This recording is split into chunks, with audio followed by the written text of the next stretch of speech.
And welcome everybody, it's Dan, hope you're well today. So it is a Wednesday, I can't get the thing out of my ear.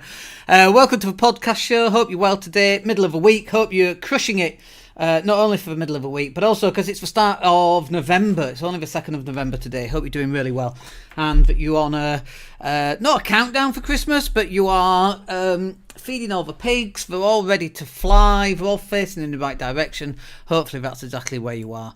But in today's session, I want to talk to you about building trust, because trust is really important in your online business. And I'll tell you why. So as you can see from the screen there, unless you're listening on a podcast, by the way, in which case welcome, but 55% of people are concerned about spending money on social media due to fears about fraudulent sellers. Now, interestingly, just yesterday I saw a really nice chair on Facebook. It looked really, really nice. It had heated seats, it had back massage on it. It looked amazing, right? So I clicked the link, I thought, you know what, I'm going to buy that.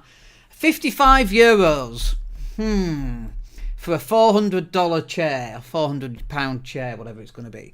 And I'm like, no wonder people don't have trust online when Facebook, good old Facebook, are the people that are making all that money pushing out all this fake stuff. So then I reported it, and then, half an hour later, we got a different ad, slightly different name. And what happens is, and you've got to be really good at spotting these, and you've got to be really careful. They just upload loads of different names. They put loads of adverts out there, and they get people to put their credit card details in, and it's a fraudulent transaction effectively. You're never going to get your chair at €55. You're never going to see that money ever again. And so no wonder 55% are concerned about spending money on social media in some way or other.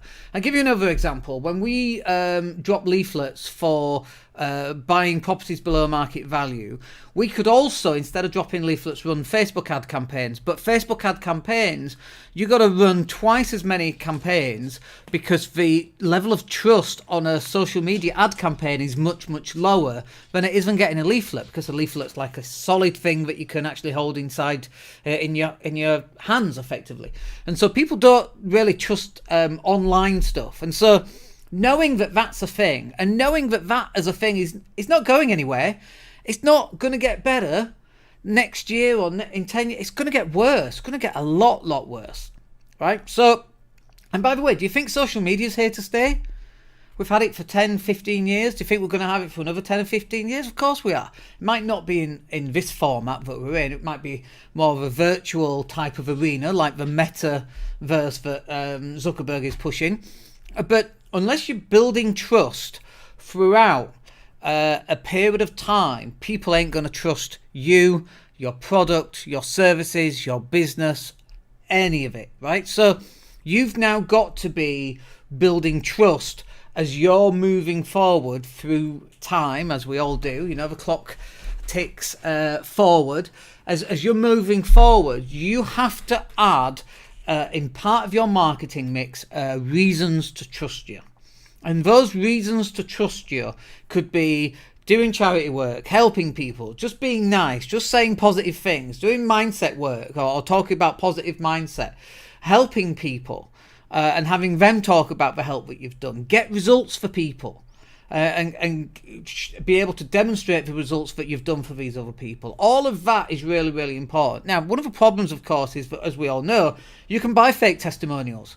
You can buy fake YouTube views. You can get comments on YouTube videos. There's a couple of very well-known property people that do all of that, right?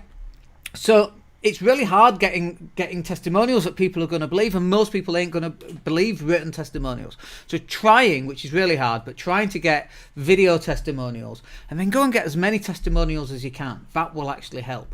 But again, it has to be done over a period of time. If you wake up tomorrow and go, you know what, Dan, testimonials, I'm going to go get myself 30 testimonials. First of all, Google is going to be like, hang on, what, you got 30 in one day, did you? That's fraudulent.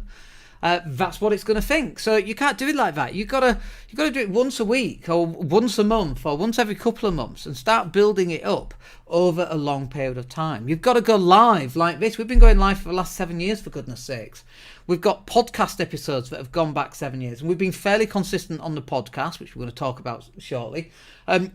But also, even when we haven't been consistent for months at a time, the fact that we've had years of podcast content going out on iTunes means we're not going anywhere.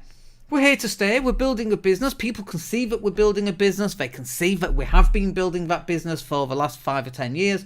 People before 5 or 10 years knew me in a different life when I was speaking on stage as a property investor and all of that kind of thing, right? But people will remember you 20 years down the line.